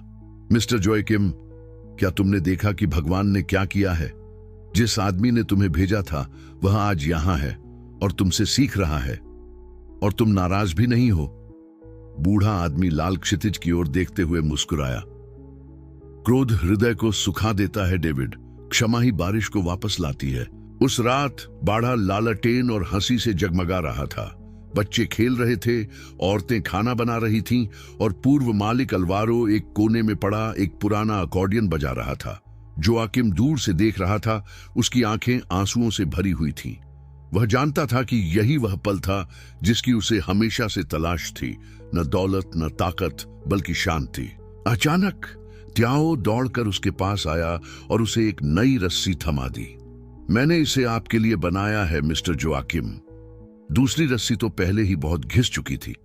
उसने उपहार को अपने हाथों में थाम लिया और उसके हल्के प्रतीकात्मक भार को महसूस किया। बेटे, यह रस्सी मवेशियों को बांधने के लिए नहीं है। यह याद दिलाती है कि हम सब एक दूसरे से बंधे हैं, प्यार और विश्वास से। ये शब्द वहां मौजूद सभी लोगों की यादों में बस गए। उस दिन से उस छोटे से बाड़े को बाड़े कहा जाने लगा, रैंचो दा एस्पेरांका, और वहां सीखने वाला प्रत्येक बच्चा अपने साथ एक ऐसी शिक्षा ले गया जो किसी भी डिप्लोमा से अधिक मूल्यवान थी, कि किसी व्यक्ति का वास्तविक मूल्य उसके द्वारा फैलाई गई भलाई में निहित है। समय के साथ जोआकिम को क्षेत्रीय अधिकारियों ने पहचान दिलाई। उन्हें एक साधारण श्रद्धांजलि मिली, उनके नाम से उत्कीर्ण एक लकड़ी की पट्टिका, लेकिन उनके लिए सबसे बड़ा इनाम बच्चों की मुस्कान और अलवारों की आंखों में बदली हुई विनम्रता भरी चमक देखना था। हालांकि जोआकिम घमंडी नहीं था। उसने सब कुछ उसी शांत नजर से देखा जैसे पहले देखा करता था। यह दुनिया ने मुझे नहीं दिया, यह ईश्वर ने मुझे सौंपा है। मैं केवल वही देता हूं जो मैं जानता हूं। एक दोपहर त्याओ नाम के एक लड़के को रस्सी बांधना सिखाते समय जोआकिम ने देखा कि उसके हाथ सामान्य से ज्यादा कांप रहे थे। उसका शरीर पहले से ही आराम की गुहार लगा रहा था, लेकिन उसका दिल उसे रुकने नहीं दे रहा था। धीरे धीरे चलो त्याओ, राज ताकत में नहीं हुनर में है। लड़का मुस्कुराया, बछड़े को बखूबी रस्सी से बांधा और जोआकिम भावुक हो गया, मानो उसे वहां उस लड़के का प्रतिबिंब दिखाई दे रहा था जो कभी खुद था, जो साहस और विश्वास के साथ दुनिया का सामना करना सीख रहा था। जैसे ही सूरज पहाड़ियों के पीछे डूबा, डेविड पास आया। मिस्टर जोआकिम, क्या तुमने देखा कि भगवान ने क्या किया है? जिस आदमी ने तुम्हें भेजा था वह आज यहां है और तुमसे सीख रहा है, और तुम नाराज भी नहीं हो। बूढ़ा आदमी लाल क्षितिज की ओर देखते हुए मुस्कुराया। क्रोध हृदय को सुखा देता है डेविड, क्षमा ही बारिश को वापस लाती है। उस रात बाड़ा लालटेन और हंसी से जगमगा रहा था। बच्चे खेल रहे थे, औरतें खाना बना रही थीं, और पूर्व मालिक अलवारो एक कोने में पड़ा एक पुराना अकॉर्डियन बजा रहा था। जोआकिम दूर से देख रहा था, उसकी आंखें आंसुओं से भरी हुई थीं। वह जानता था कि यही वह पल था जिसकी उसे हमेशा से तलाश थी, न दौलत न ताकत, बल्कि शांति। अचानक त्याओ दौड़कर उसके पास आया और उसे एक नई रस्सी थमा दी। मैंने इसे आपके लिए बनाया है मिस्टर जोआकिम। दूसरी रस्सी तो पहले ही बहुत घिस चुकी थी। उसने उपहार को अपने हाथों में थाम लिया और उसके हल्के प्रतीकात्मक भार को महसूस किया। बेटे, यह रस्सी मवेशियों को बांधने के लिए नहीं है। यह याद दिलाती है कि हम सब एक दूसरे से बंधे हैं, प्यार और विश्वास से। समय के साथ जोआकिम को क्षेत्रीय अधिकारियों ने पहचान दिलाई। उन्हें एक साधारण श्रद्धांजलि मिली, उनके नाम से उत्कीर्ण एक लकड़ी की पट्टिका, लेकिन उनके लिए सबसे बड़ा इनाम बच्चों की मुस्कान और अलवारों की आंखों में बदली हुई विनम्रता भरी चमक देखना था। एक शांत दोपहर बाड़ पर बैठा, उसने सूर्यास्त को, आकाश को आग से रंगते देखा। लटकी हुई लालटेन हवा में धीरे धीरे हिल रही थी और उसके पास लटकी नई रस्सी नारंगी रोशनी में सुनहरी चमक रही थी। शुक्रिया मेरे भगवान, वह बुदबुदाया। आपने मुझे धूल से उठाकर धूल की कीमत सिखाई है। जोआकिम जानता था कि उसे अभी भी मुश्किल दिनों का सामना करना पड़ेगा। उसका बूढ़ा शरीर, उसकी कमजोर सेहत, उसका समय खत्म होता जा रहा है, लेकिन अंदर ही अंदर वह जीत चुका था, क्योंकि जिस व्यक्ति को कभी मृत बोझ समझकर दूर भेज दिया गया था, अब उसके भीतर एक अदृश्य खजाना था। वह विश्वास जो दर्द को उद्देश्य में और अकेलेपन को एकता में बदल देता है। और जब रात हुई और हवा में अकॉर्डियन की धीमी आवाज गूंजी, तो बूढ़ा चरवाहा आंखें बंद करके मुस्कुराया। जिन पिछड़े इलाकों ने उसे कभी बाहर निकाल दिया था, अब उन्होंने उसे फिर से गले लगा लिया, एक नौकर की तरह नहीं, बल्कि प्रतिरोध, प्रेम और मुक्ति के प्रतीक की तरह। जब जोआकिम ने सड़क पर घोड़ों के खुरों की आवाज सुनी, तब तक जंगल का सूरज झुलसाने लगा था। इन इलाकों से लोगों का गुजरना दुर्लभ था। उसने अपना काम रोक दिया। वह बाड़े की छत की मरम्मत कर रहा था और अपनी चमड़े की टोपी के किनारे से अपनी आंखों को छिपाते हुए ऊपर देखा। वहां धूल से लथपथ एक हाँफता हुआ घोड़ा एक दुबले पतले थके हुए आदमी को घसीटता हुआ आ रहा था। एक पल के लिए चरवाहे को लगा कि यह कोई भटका हुआ मुसाफिर है, लेकिन जैसे ही वह आकृति पास आई, जोआकिम का दिल बैठ गया।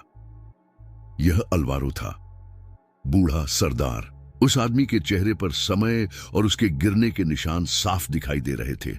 उसके कपड़े जो कभी अच्छे थे अब घिस चुके थे, उसके जूते फीके पड़ गए थे, लेकिन सबसे ज्यादा ध्यान घोड़े पर गया।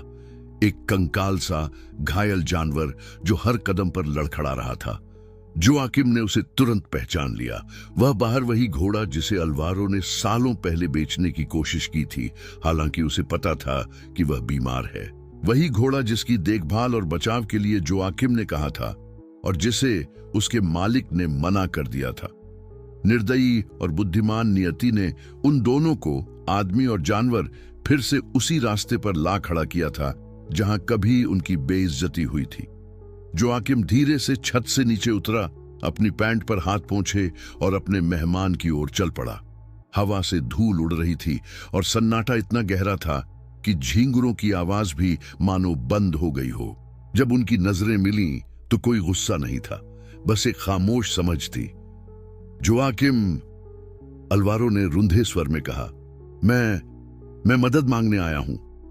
बूढ़ा चरवाहा कुछ पलों के लिए चुप रहा। घोड़ा धीरे से हिनहिनाया मानो विलाप कर रहा हो।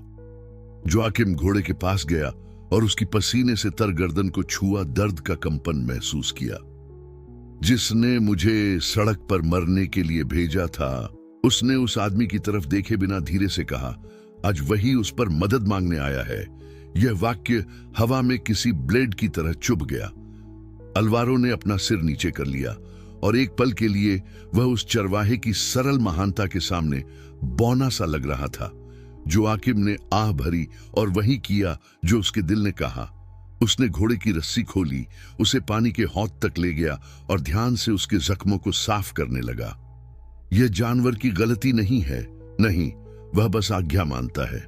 कई लोगों के विपरीत जो सोचते हैं कि सब कुछ उनका है। जब जोआकिम ने सड़क पर घोड़ों के खुरों की आवाज सुनी, तब तक जंगल का सूरज झुलसाने लगा था। इन इलाकों से लोगों का गुजरना दुर्लभ था। उसने अपना काम रोक दिया।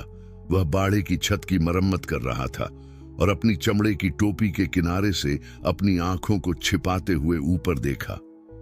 वहां धूल से लथपथ एक हाँफता हुआ घोड़ा एक दुबले पतले थके हुए आदमी को घसीटता हुआ आ रहा था। एक पल के लिए चरवाहे को लगा कि यह कोई भटका हुआ मुसाफिर है, लेकिन जैसे ही वह आकृति पास आई, जोआकिम का दिल बैठ गया। यह अल्वारो था, बूढ़ा सरदार। यह वाक्य हवा में किसी ब्लेड की तरह चुभ गया। अल्वारो ने अपना सिर नीचे कर लिया और एक पल के लिए वह उस चरवाहे की सरल महानता के सामने बौना सा लग रहा था। जोआकिम ने आह भरी और वही किया जो उसके दिल ने कहा। उसने घोड़े की रस्सी खोली, उसे पानी के हौद तक ले गया और ध्यान से उसके जख्मों को साफ करने लगा। यह जानवर की गलती नहीं है, नहीं, वह बस आज्ञा मानता है। कई लोगों के विपरीत जो सोचते हैं कि सब कुछ उनका है। पूर्व बॉस ने नम आंखों से देखा कि जिस आदमी से उसने घृणा की थी, वह एक मरते हुए जानवर के सामने घुटने टेक कर उसके साथ प्यार से पेश आ रहा था। यहीं उस भाव में सच्चा न्याय निहित था। वह जो अपमानित करता है, बल्कि वह जो सिखाता है। अगले कुछ दिनों में जोआकिम ने लुआर की ऐसे देखभाल की मानो वह उसका आखिरी बचा हुआ दोस्त हो। उसने उसके जख्मों पर पट्टियां बांधी, जंगली जड़ी बूटियों से दवाइयां बनाई और घोड़े को हरी घास और साफ पानी पिलाया। धीरे धीरे घोड़ा फिर से खड़ा होने और चलने लगा। अल्वारो चुपचाप जितना हो सके मदद करता रहा। वह खेत के एक कोने में सोता, सुबह जल्दी उठता और बाड़े की सफाई करता। अब वह किसी सरदार की तरह नहीं बोलता था, वह एक पछतावे से भरे आदमी की तरह बोलता था। एक दोपहर जब सूरज पहाड़ों के पीछे डूब रहा था, जोआकिम उसके पास उम्बू पेड़ की छाया में बैठा था। यह सन्नाटा कई मिनटों तक छाया रहा, जब तक कि अल्वारो ने अपने पछतावे का बोझ नहीं तोड़ा। जोआकिम, मैंने जो किया उसके बाद तुम मेरी मदद क्यों कर रहे हो? बूढ़े आदमी ने दृढ़ और शांत भाव से ऊपर देखा। क्योंकि अगर मैं मदद नहीं करता तो मैं भी वैसा ही हो जाता जैसा तुम थे, और भगवान हमें दर्द इसलिए नहीं देते कि बदले में हम उसे दवा बना सकें। लेकिन असली रहस्योद्घाटन भारी बारिश वाले दिन हुआ, जब बाढ़ ने बाड़े को तबाह करने का खतरा पैदा कर दिया था। पहाड़ियों से पानी तेजी से नीचे आ रहा था, लकड़ी और कीचड़ को बहा ले जा रहा था। बच्चे डर के मारे भाग गए और दहशत फैल गई। जोआकिम, हालांकि वह बूढ़ा था, सबसे पहले हरकत में आया। उसने रस्सियां बांधी और सबको मदद के लिए बुलाया। अलवारो बिना सोचे समझे कीचड़ में कूद गया और पानी का रुख मोड़ने के लिए नहरें खोदने लगा।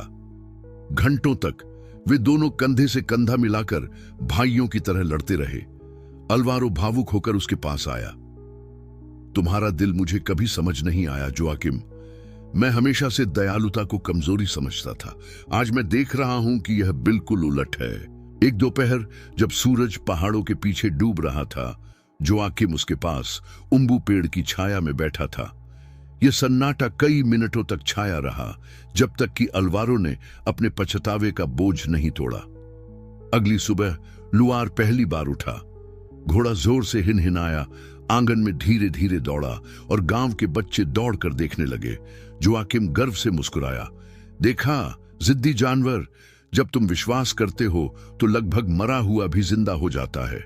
घोड़े के ठीक होने की खबर फैल गई और जल्द ही पड़ोसी अपने जानवरों की देखभाल के बारे में सलाह लेने जोआकिम के पास आने लगे। बूढ़े चरवाहे ने धैर्यपूर्वक सभी को सिखाया, लेकिन अलवारो जो चुपचाप बैठा था सबसे ज्यादा सीख रहा था। घोड़ों के बारे में नहीं, बल्कि मानवता के बारे में। शब्द हवा में किसी प्रार्थना की तरह लटके हुए थे। अलवारो ने अपना चेहरा नीचे कर लिया और खामोश आंसू जमीन पर पड़ी धूल में मिल गए। वह जानता था कि यहां कोई बदला नहीं था, एक सबक था। पिछड़े इलाके अपनी कठोरता और रहस्य से दिखाते थे कि एक साधारण आदमी भी इतना बड़प्पन रख सकता है जिसे कोई उपाधि, पैसा या संपत्ति नहीं खरीद सकती। जोआकिम ने अपनी टोपी ठीक की और जवाब दिया, पिछड़े इलाके हमें सिखाते हैं, जो लोग अहंकार बोते हैं वे अकेलेपन की फसल काटते हैं।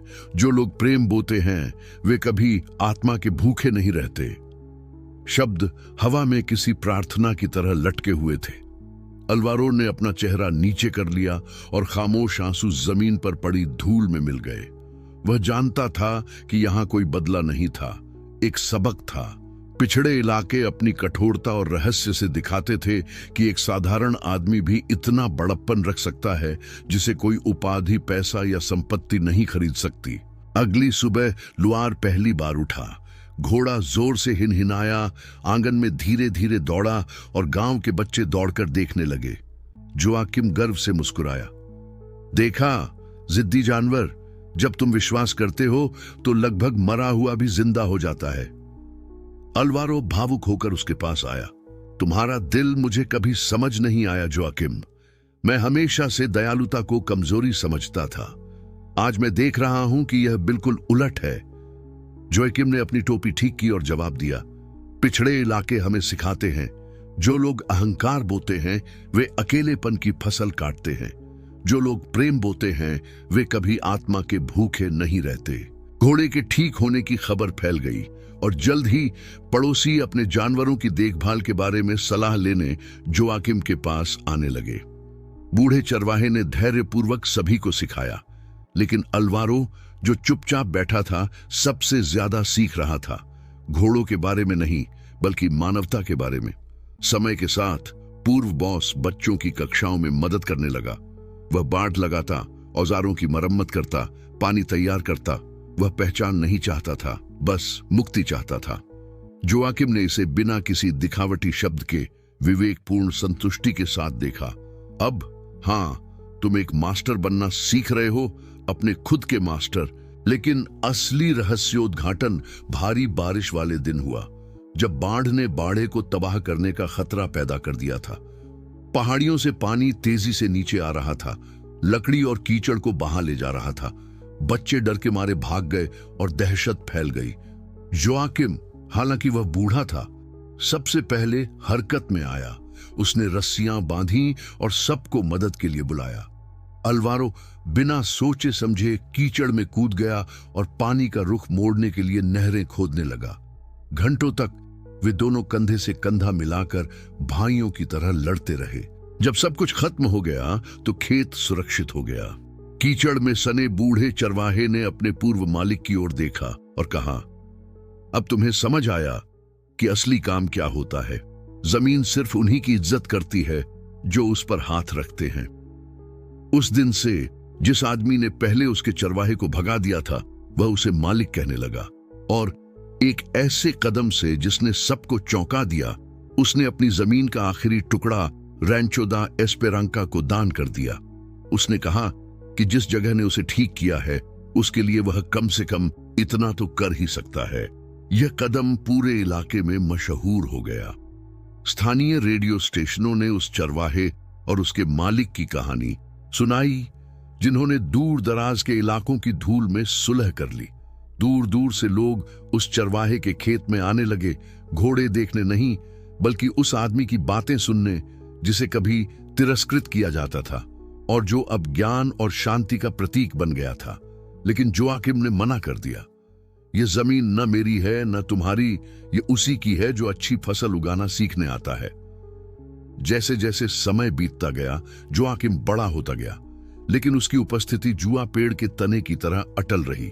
मुक्ति का प्रतीक घोड़ा लुआर बच्चों के बीच लगभग एक किंवदंती बन गया था। जब उससे पूछा जाता कि वह जानवर इतना खास क्यों है, तो जोआकिम मुस्कुराकर जवाब देता, क्योंकि उसे 2 बार बचाया गया था, एक बार प्यार से, एक बार क्षमा से।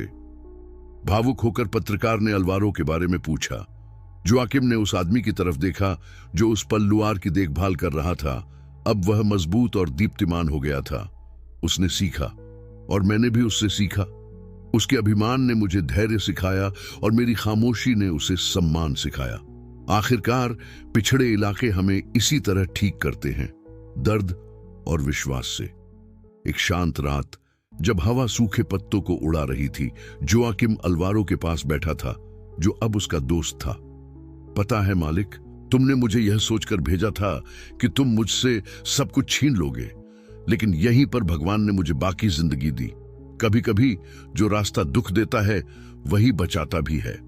अल्वारो बहुत दिनों बाद पहली बार मुस्कुराया। तुम सही थे जोआकिम, घमंड सबसे बुरी चीज है। एक दोपहर एक पत्रकार ने जोआकिम से पूछा कि उसे यह सब कैसा लग रहा है। बूढ़े व्यक्ति ने एक पल सोचा और जवाब दिया, मुझे लगता है कि ईश्वर उन लोगों को नहीं भूलता जो दिल से बोते हैं।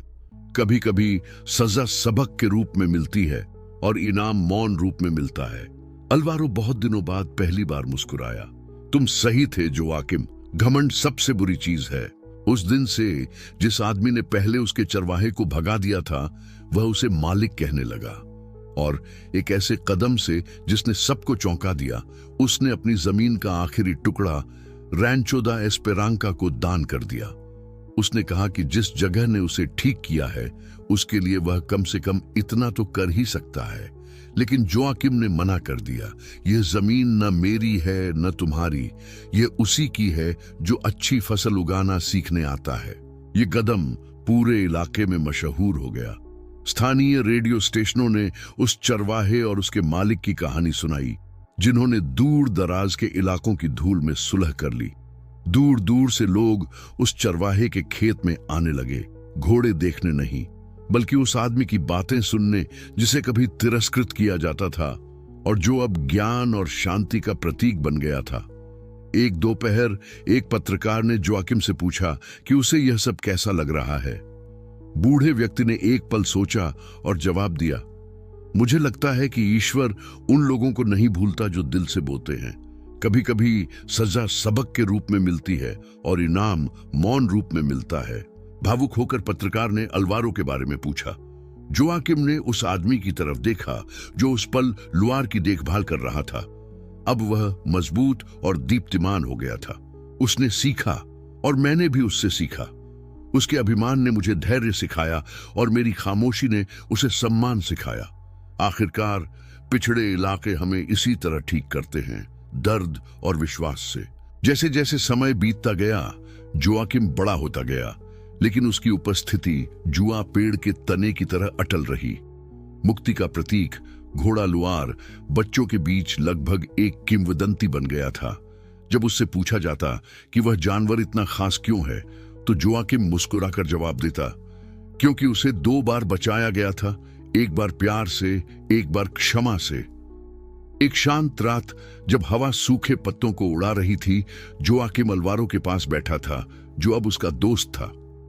पता है मालिक, तुमने मुझे यह सोचकर भेजा था कि तुम मुझसे सब कुछ छीन लोगे, लेकिन यहीं पर भगवान ने मुझे बाकी जिंदगी दी। कभी कभी जो रास्ता दुख देता है वही बचाता भी है। अलवारो ने भावुक होकर सिर हिलाया, और यहां मुझे लगा कि मैंने सब कुछ खो दिया है, जबकि असल में मैं अभी यह समझने लगा था कि किसी चीज का असली होना कैसा होता है। बूढ़ा चरवाहा मुस्कुराया। ईश्वर का न्याय छुट्टा मवेशियों की तरह है।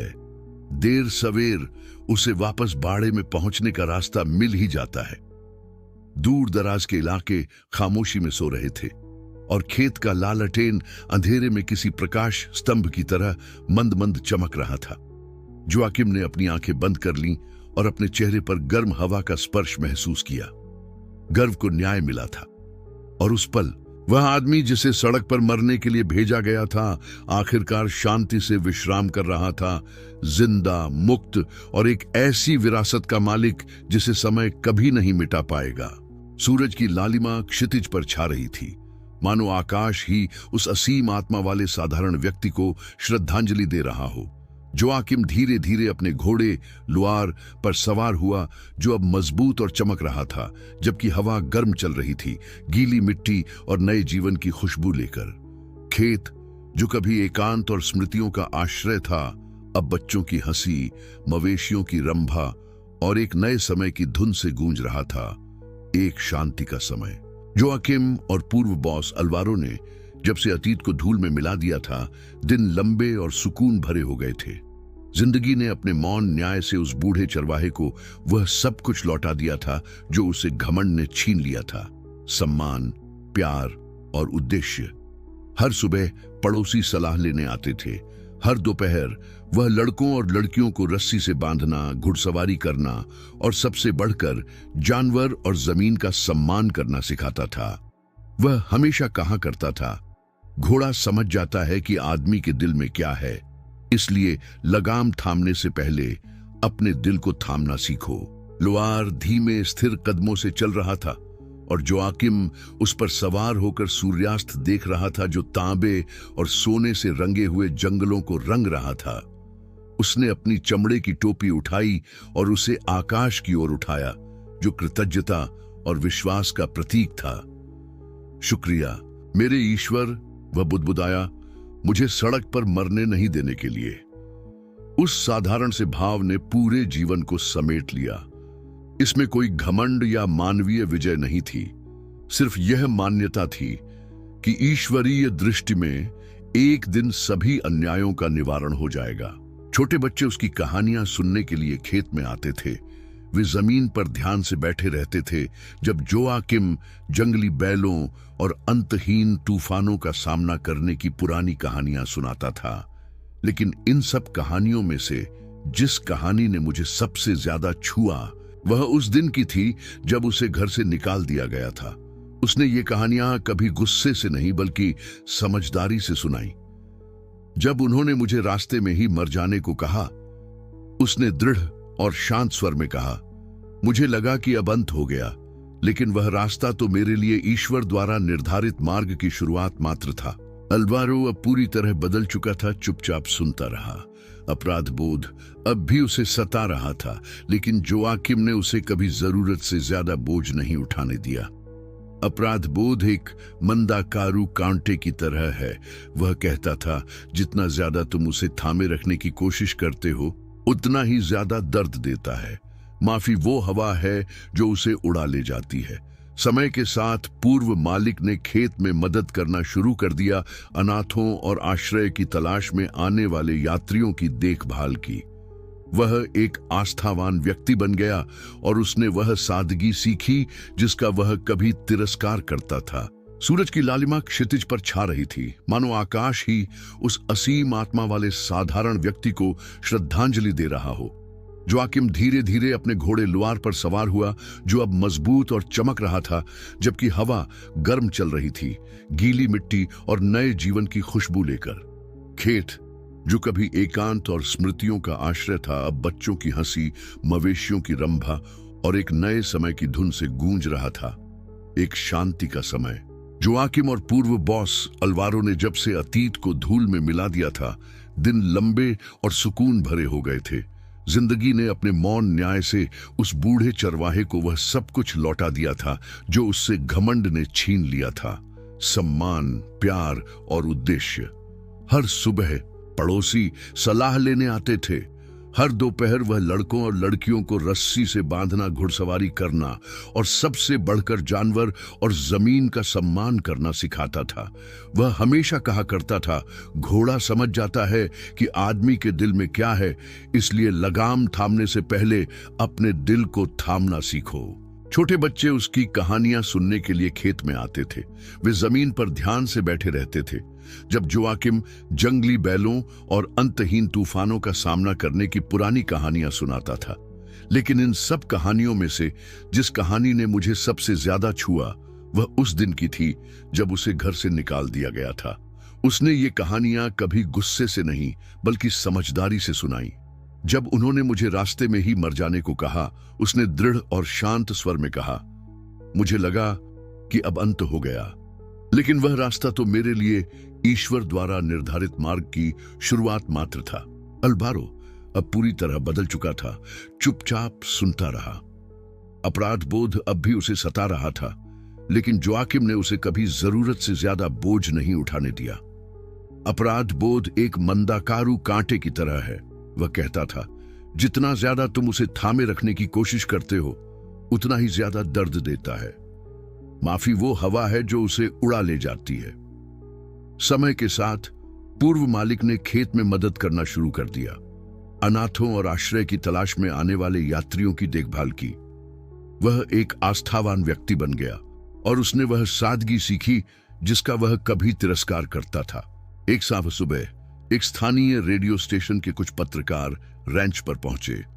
वे उस माफ करने वाले चरवाहे का साक्षात्कार रिकॉर्ड करना चाहते थे, जैसा कि स्थानीय लोग उसे बुलाते थे। जोआकिम अनिच्छुक, विनम्र था, लेकिन अंततः मान गया।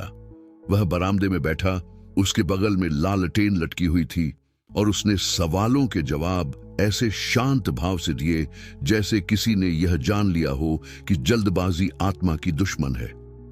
श्री जोआकिम, इतने सारे लोगों द्वारा पहचाने जाने पर आपको कैसा लग रहा है? क्षितिज की ओर देखते हुए उसने कुछ पल सोचा। मुझे लगता है कि हर सच को तारीफ की जरूरत नहीं होती। मैंने जो किया वो कोई चमत्कार नहीं था। बस जब उन्होंने मुझे रुकने को कहा तो मैं चलता रहा। और क्या तुमने उस आदमी को माफ कर दिया जिसने तुम्हें भगा दिया? जोआकिम मुस्कुराया, बिना किसी की तरफ देखे।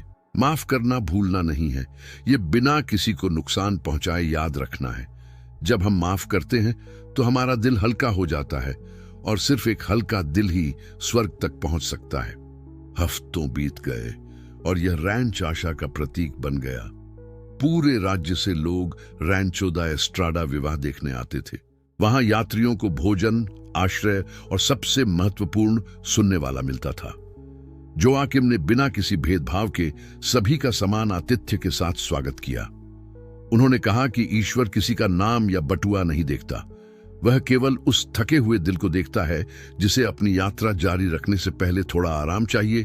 खूबसूरत है ना? जोआकिम बुदबुदाया। अल्वारो ने सिर हिलाया, उसकी आंखें भर आईं। बहुत खूबसूरत मालिक। जानते हैं, जब आप खेत से गए थे तो मुझे लगा था कि आप मुझे एक बोझ से मुक्त कर रहे हैं। आज मुझे समझ आया कि वह बोझ मैं ही था। क्षितिज की ओर देखते हुए उसने कुछ पल सोचा। मुझे लगता है कि हर सच को तारीफ की जरूरत नहीं होती। मैंने जो किया वो कोई चमत्कार नहीं था। बस जब उन्होंने मुझे रुकने को कहा तो मैं चलता रहा। रिपोर्टर शब्दों से द्रवित होकर चुप हो गया। उसी क्षण हवा का एक तेज झोंका आया जिससे लालटेन हिल गई। जोआकिम ने आकाश की ओर देखा, वही आकाश जिसने उसे एक दिन थका हुआ, अपमानित होते हुए विदा होते देखा था, और अब उसे शांति से देख रहा था, मानो आकाश ने स्वयं पुष्टि कर दी हो कि चक्र पूरा हो गया है। एक शांत दोपहर में जब क्षितिज पर गुलाबी बादल उमड़ रहे थे, जोआकिम ने अलवारो को सैर के लिए आमंत्रित किया। चलो पहाड़ी से सूर्यास्त देखते हैं, उसने कहा। वे धीरे धीरे बिना किसी हड़बड़ी के ऐसे चढ़े जैसे दो दोस्त जिन्हें अब शब्दों की जरूरत नहीं थी। चोटी पर वे एक दूसरे के साथ खड़े थे। आसमान गहरा लाल था और गर्म हवा में जीवंत मिट्टी की खुशबू थी। एक साफ सुबह एक स्थानीय रेडियो स्टेशन के कुछ पत्रकार रैंच पर पहुंचे। वे उस माफ करने वाले चरवाहे का साक्षात्कार रिकॉर्ड करना चाहते थे, जैसा कि स्थानीय लोग उसे बुलाते थे। जोआकिम अनिच्छुक, विनम्र था, लेकिन अंततः मान गया। वह बरामदे में बैठा, उसके बगल में लालटेन लटकी हुई थी, और उसने सवालों के जवाब ऐसे शांत भाव से दिए जैसे किसी ने यह जान लिया हो कि जल्दबाजी आत्मा की दुश्मन है। श्री जोआकिम, इतने सारे लोगों द्वारा पहचाने जाने पर आपको कैसा लग रहा है? और क्या तुमने उस आदमी को माफ कर दिया जिसने तुम्हें भगा दिया? रिपोर्टर शब्दों से द्रवित होकर चुप हो गया। उसी क्षण हवा का एक तेज झोंका आया जिससे लालटेन हिल गई। जोआकिम ने आकाश की ओर देखा, वही आकाश जिसने उसे एक दिन थका हुआ, अपमानित होते हुए विदा होते देखा था, और अब उसे शांति से देख रहा था, मानो आकाश ने स्वयं पुष्टि कर दी हो कि चक्र पूरा हो गया है। हफ्तों बीत गए और यह रैंच आशा का प्रतीक बन गया। पूरे राज्य से लोग रैंचो द एस्ट्राडा विवाह देखने आते थे। वहां यात्रियों को भोजन, आश्रय और सबसे महत्वपूर्ण सुनने वाला मिलता था। जोआकिम ने बिना किसी भेदभाव के सभी का समान आतिथ्य के साथ स्वागत किया। उन्होंने कहा कि ईश्वर किसी का नाम या बटुआ नहीं देखता, वह केवल उस थके हुए दिल को देखता है जिसे अपनी यात्रा जारी रखने से पहले थोड़ा आराम चाहिए। एक शांत दोपहर में जब क्षितिज पर गुलाबी बादल उमड़ रहे थे, जोआकिम ने अलवारो को सैर के लिए आमंत्रित किया। चलो पहाड़ी से सूर्यास्त देखते हैं, उसने कहा। वे धीरे धीरे बिना किसी हड़बड़ी के ऐसे चढ़े जैसे दो दोस्त जिन्हें अब शब्दों की जरूरत नहीं थी। चोटी पर वे एक दूसरे के साथ खड़े थे। आसमान गहरा लाल था और गर्म हवा में जीवंत मिट्टी की खुशबू थी। खूबसूरत है ना? जोआकिम बुदबुदाया। अलवारो ने सिर हिलाया, उसकी आंखें भर आईं। बहुत खूबसूरत मालिक। जानते हैं, जब आप खेत से गए थे तो मुझे लगा था कि आप मुझे एक बोझ से मुक्त कर रहे हैं। आज मुझे समझ आया कि वह बोझ मैं ही था। चरवाहा थोड़ा मुस्कुराया। जिंदगी में उतार चढ़ाव आते रहते हैं मालिक, रास्ता लंबा है, लेकिन भगवान हमेशा हमें सही रास्ते पर रखता है। वे वहां काफी देर तक खड़े रहे, बस दूर से आती बैल की रंभा से टूटती उस सुनसान इलाके की खामोशी को सुनते रहे।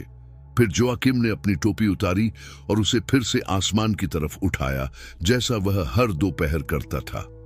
जब तक ईश्वर ने किसी के लिए कोई नियति तय कर रखी है, तब तक कोई भी सड़क पर नहीं मरता, उसने धीरे से कहा, मानो प्रार्थना में अपने दिल की बात कह रहा हो। जोआकिम की लालटेन बरामदे में जलती रहती थी, जो कभी न बुझने वाली आस्था का प्रतीक है। रात में जब तेज हवा चलती है और आसमान लाल हो जाता है, तब भी सड़क की परछाइयों के बीच एक घुड़सवार चरवाहे की आकृति टोपी उठाए अनंत की ओर जाती हुई दिखाई देती है। चरवाहा थोड़ा मुस्कुराया। जिंदगी में उतार चढ़ाव आते रहते हैं मालिक, रास्ता लंबा है, लेकिन भगवान हमेशा हमें सही रास्ते पर रखता है।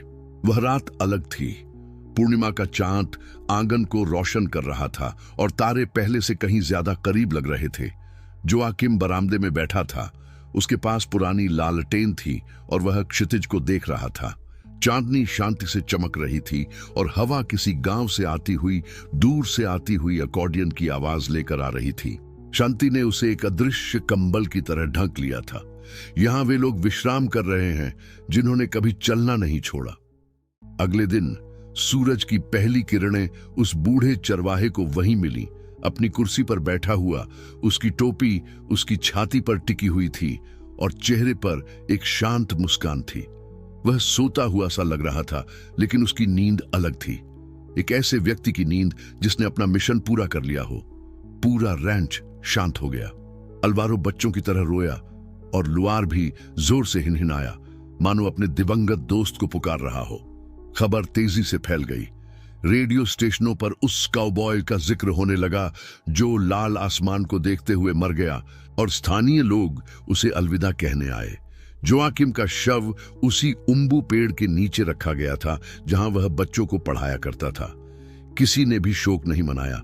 पूरा खेत आसमान की ओर उठी टोपियों से भरा था, जो हर रोज उसके द्वारा किए जाने वाले हाव भाव को दोहरा रही थी।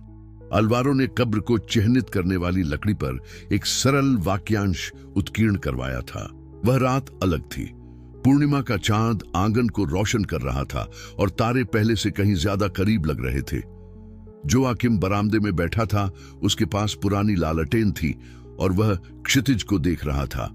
चांदनी शांति से चमक रही थी और हवा किसी गांव से आती हुई, दूर से आती हुई अकॉर्डियन की आवाज लेकर आ रही थी।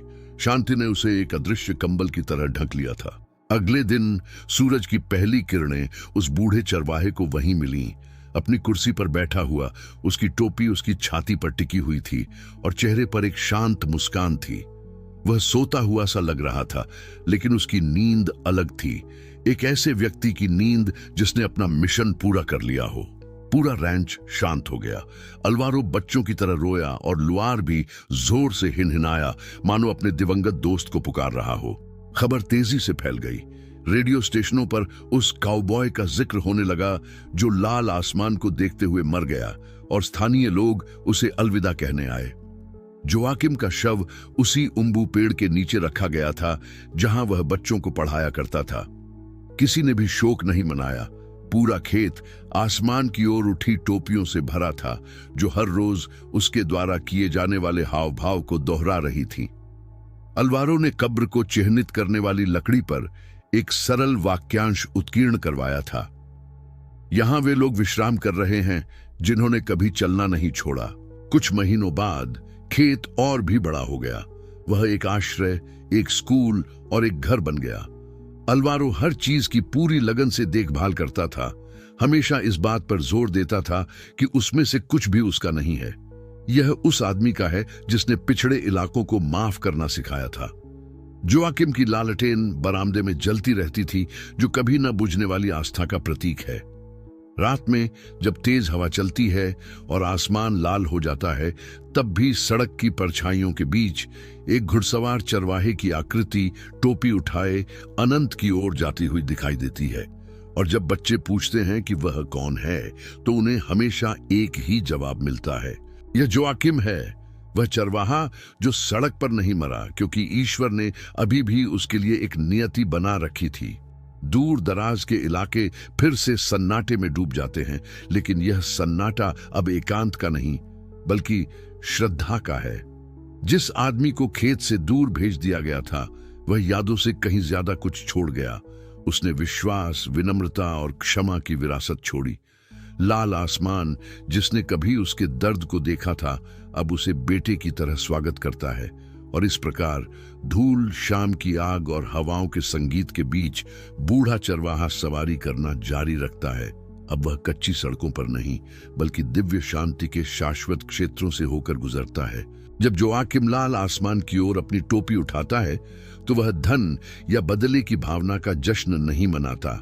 वह अभी भी खड़े रहने, आत्मा के रेगिस्तान पर विजय पाने और विश्वास में आश्रय पाने के चमत्कार का जश्न मनाता है। क्योंकि जिस रास्ते से दुनिया आपको निकालती है, वही रास्ता ईश्वर आपको नए सिरे से शुरुआत करने के लिए बुलाता है। और अब मैं आपसे पूछता हूं, कितनी बार आप पीछे छूट गए लेकिन फिर भी आगे बढ़े? अपनी कहानी बताते हुए एक टिप्पणी छोड़ें। हो सकता है कि यह आज किसी को प्रेरित करे। अगर यह कहानी आपके दिल को छू गई, वीडियो को लाइक करें, चैनल को सब्सक्राइब करें और इस संदेश को उन सभी के साथ साझा करें जिन्हें यह याद रखने की आवश्यकता है, जब ईश्वर के मार्ग में उद्देश्य हो तो कोई भी त्याग अंतिम नहीं होता। अपनी कहानी बताते हुए एक टिप्पणी छोड़ें। हो सकता है कि यह आज किसी को प्रेरित करे। और जब बच्चे पूछते हैं कि वह कौन है, तो उन्हें हमेशा एक ही जवाब मिलता है, दूर दराज के इलाके फिर से सन्नाटे में डूब जाते हैं। लेकिन यह सन्नाटा अब एकांत का नहीं बल्कि श्रद्धा का है। जिस आदमी को खेत से दूर भेज दिया गया था वह यादों से कहीं ज्यादा कुछ छोड़ गया। उसने विश्वास, विनम्रता और क्षमा की विरासत छोड़ी। लाल आसमान जिसने कभी उसके दर्द को देखा था अब उसे बेटे की तरह स्वागत करता है। जब जोआकिम लाल आसमान की ओर अपनी टोपी उठाता है तो वह धन या बदले की भावना का जश्न नहीं मनाता। वह अभी भी खड़े रहने, आत्मा के रेगिस्तान पर विजय पाने और विश्वास में आश्रय पाने के चमत्कार का जश्न मनाता है।